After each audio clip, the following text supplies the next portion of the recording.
لکھا ہوا یہ شعر ہر پڑھنے والے کو یہ بتا رہا ہے کہ آپ 43 سال کی عمر کو نہ دیکھیں، آپ ان کے کردار کو دیکھیں کہ نہ سر جھکا کے جیے نہ منہ چھپا کے جیے، ستم گروں کی نظروں سے نظریں ملا کے جیے، راہ زندگی میں ایک دن کم جیے تو کیا ہوا، ہم ساتھ ان کے تھے جو مشالیں جلا کے جیے۔ آج 6 اکتوبر 2022 کو 19 سال کا عرصہ مکمل ہو چکا ہے، اور آج دوپہر کو جائے شہادت پر بڑی تعداد میں صحابہ اکرام سے محبت کرنے والے نوجوان، بزرگ اور بچے جمع تھے، اور میں نے جائے شہادت پر کھڑے ہو کر یہ کہا، تم آج سے 19 سال پہلے بھی گولی چلا کر بھاگ گئے تھے، اور مولانا اعظم طارق گولیاں سینے پہ کھانے کے باوجود بھی وہیں پہ ٹھہر گئے تھے، اور آج 19 سال کے بعد ہم پہلے سے کہیں زیادہ منظم انداز سے اسی گولڑا موڑ سے گزر کر آپ پارا ہاکی گراؤنڈ میں موجود ہیں۔ گولی چلانے والوں، تمہارا نام و نشان مٹ چکا۔ ابو بکر صدیق کے غلام کل بھی میدان میں تھے، آج بھی میدان میں ہیں، اور آئندہ بھی میدان میں رہیں گے انشاءاللہ۔ آپ اس بات سے آگاہ ہیں کہ ہمسائے ملک کی ناپاک سازشوں کے نتیجے میں علامہ محمد اعظم طارق رحمۃ اللہ علیہ کو 19 سال پہلے قومی اسمبلی کے اجلاس میں شرکت کے لیے آتے ہوئے گولیوں کا نشانہ بنایا گیا، اور اس دھرتی پر جس طرح سے صحابہ کرام کے گستاخانہ لٹریچرز کے ذریعے اس کے امن کو تہو بالا کرنے کی ناپاک ملک سے کوشش کی گئی تھی، اور جس نے نہ صرف یہ کہ پاکستان میں علماء کرام کے خون کی ہولی کھیلی، عراق میں مسلمانوں کے خون کے ساتھ ہولی کھیلی، جس نے یمن میں اور لبنان میں مسلمان کے خون کے ساتھ ہولی کھیلی، آج والسماء ذات البروج والیوم الموعود وشاہد ومشہود، وہ بڑے بڑے سردار جنہوں نے اللہ کا نام لینے والوں کو آگ کی خندق جلا کر اس میں ڈالا تھا، پھر اللہ کا انتقام جوش میں آیا اور وہ آگ پھیلی، وہ جو تھوڑی دیر پہلے ٹھٹھا لگا رہے تھے اسی آگ نے ان کو لپیٹ لیا، اور اس کی آگ کے لپٹوں سے وہ سردار بھی محفوظ نہ رہ سکے۔ 19 سال میں کبھی کراچی کی شاہراہوں پر ایران کی طرف سے کی جانے والی سازشوں کے نتیجے میں مسلمانوں کا قتل عام کیا گیا، کہیں عراق کے اندر مسلمانوں کا خون بہایا گیا، کہیں پاکستان کے اندر مسلمانوں کا خون بہایا گیا، لیکن وہ جو خندق کھودنے کے بعد قریب بیٹھ کر مسلمانوں کا ٹھٹھا کرتے تھے، مذاق اڑاتے تھے، اور وہ یہ سمجھتے تھے کہ ابو بکر صدیق کا نام لینے والے ہمارے گولی کے نشانے پر ہیں، آج 19 سال کے بعد جب علامہ محمد اعظم طارق رحمۃ اللہ علیہ کی شہادت کے دن 6 اکتوبر کو ہم دیکھتے ہیں، آپ آگاہ ہیں کہ اس وقت اس جلائی گئی آگ میں ایران خود جل رہا ہے، اس وقت اس جلائی گئی آگ میں تہران خود جل رہا ہے، اور وہاں پر صرف اہل و سنت پر ہونے والے مظالم نہیں، تہران میں مولانا عبدالحمید کے مدرسوں پر ایرانی دہشت گرد فورسز نے بمباری کی، جس کے نتیجے میں 200 سے زائد مسلمان شہید ہوئے، ہسپتالوں میں علاج کروانے کی جگہ ختم ہو گئی، لوگ اپنے زخمیوں اور شہداء کو اٹھا کر اپنے گھروں میں لے آئے، اور اس کے نتیجے میں اٹھنے والی آواز آج صرف وہاں پر رہنے والے اہل و سنت کی نہیں ہے، بلکہ آج سکاف کو بیس بنا کر جو ریاستی سطح پر دہشت گردی کی جا رہی ہے، اسلام آباد کے لوگوں اس بات کو ذہن میں رکھیے گا، وہاں کے لوگوں کو نقاب سے مسئلہ نہیں ہے، وہاں کے لوگوں کو پردے سے مسئلہ نہیں ہے، وہاں کے لوگوں کو پرابلم ہے تو سب سے بڑی یہ ہے کہ اسلام کے نام پر وہاں پہ بدماشی کی جا رہی ہے، وہاں کے لوگوں کا سب سے بڑا مسئلہ یہ ہے کہ وہاں پر لوگوں کو جینے کا حق نہیں دیا جا رہا، اور وہاں پر انسانیت کو جس طرح سے قتل کیا جا رہا ہے، اور جس طرح سے تہران میں کالج یونیورسٹی کے طلبہ اور طالبات آج اس ظالمانہ نظام کے خلاف باہر نکلے ہیں، ہم سمجھتے ہیں انسانی حقوق کی تنظیموں کو دیکھ لینا چاہیے، اور بالخصوص ان لوگوں کو بھی دیکھ لینا چاہیے جو یہ سمجھتے تھے کہ شاید یہ لوگ جو پوری دنیا کے اندر توسیع پسندانہ اقدام کر رہے ہیں، اس کے نتیجے میں شاید کوئی امن پیدا ہوگا، شاید اس کے نتیجے میں کوئی بہتری پیدا ہوگی، آج ان کے ملک میں لگنے والی آگ نے اس بات کو ثابت کر دیا، وہ نہ توسیع پسندانہ عزائم میں امن کے داعی تھے، نہ کل وہ امن کے ساتھ تھے، نہ وہ آج امن کے ساتھ ہیں، اور انشاءاللہ ثم انشاءاللہ وہ وقت آئے گا جب علماء کرام کے خون کی برکت سے بالآخر شہداء کے خون کے رد عمل میں پیدا ہونے والی یہ آگ کی لپٹوں میں خمینی کا وطن زمیں بوس ہوگا انشاءاللہ، خامنائی کا وطن زمیں بوس ہوگا انشاءاللہ، پوری دنیا میں اہل و سنت کے خون کے ایک ایک قطرے کا حساب ہوگا انشاءاللہ۔ میں پاکستان کے اندر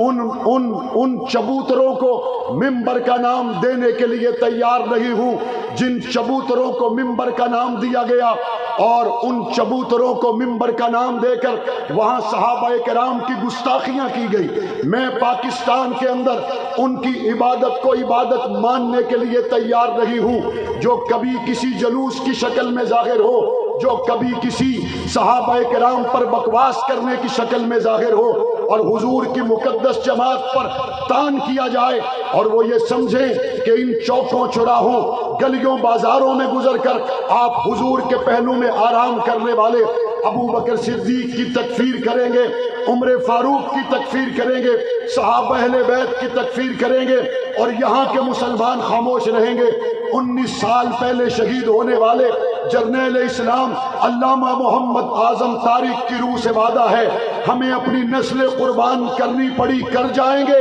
لیکن ابو بکر صدیق کی ناموس پر سمجھوتا نہیں کریں گے۔ اور میں اس سے بڑھ کر یہ بھی کہنا چاہتا ہوں، پاکستان کے اندر آپ دیکھ رہے ہیں موجودہ عدالتی نظام سے ان تمام لوگوں کو ریلیف مل رہا ہے جن کے اوپر اربوں روپے کے کرپشن کے کیسز سے۔ پاکستان میں ان لوگوں کو ریلیف مل رہا ہے جن کے اوپر اربوں روپے کے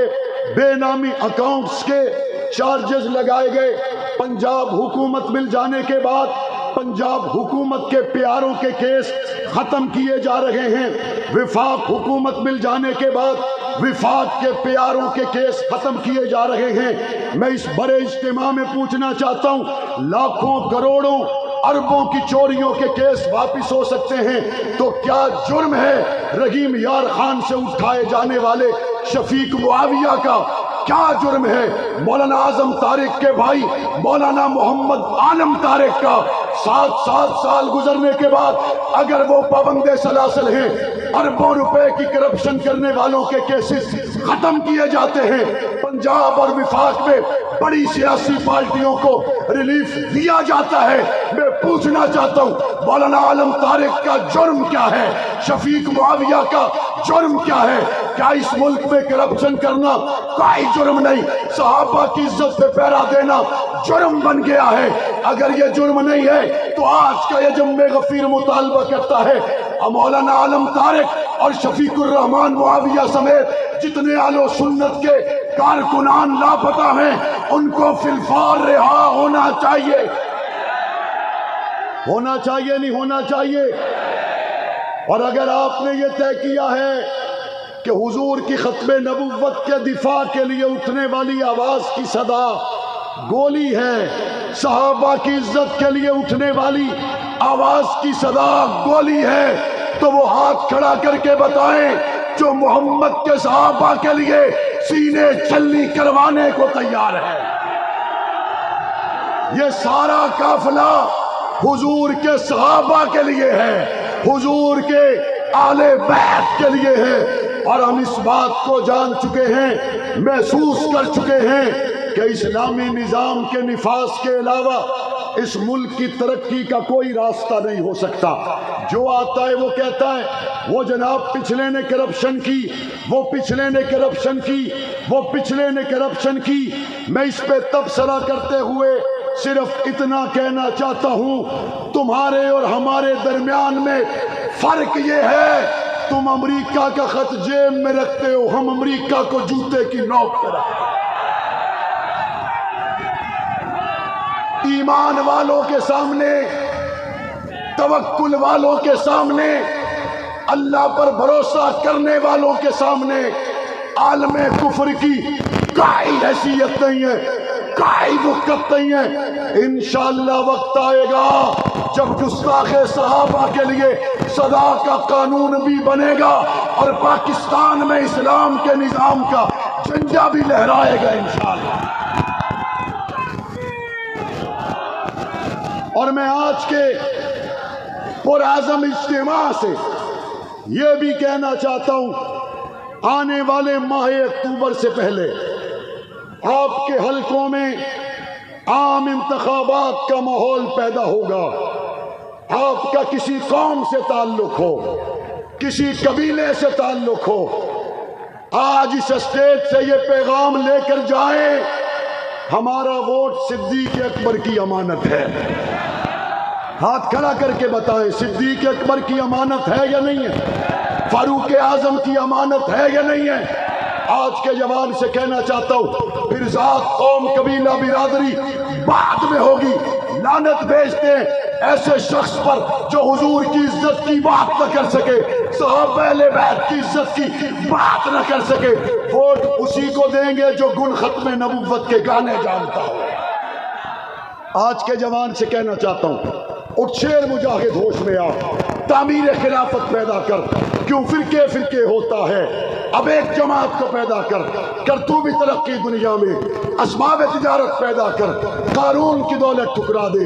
عثمان کی دولت پیدا کر۔ اسلام قدم تو بڑھتا ہے، کفار سے پھر کیوں ڈرتا ہے؟ یا تو اسلام کا نام نہ لے یا شوق شہادت پیدا کر، اور دل سے یہ کہہ کر آ، گھبرائے نہ، حالات بدلنے والے ہیں۔ جو کانٹے بن کر آئے تھے وہ لمحے ٹلنے والے ہیں۔ مظلوموں کی آہوں نے شولوں کی ردائیں پہنی ہیں، یہ جال قفس سیادوں کے اب سڑنے گلنے والے ہیں۔ ہمت لگی طوفانوں میں، جذبوں کو ہمارے چھین سکے، جتنا ہم سے الجھو گے ہم اور مچلنے والے۔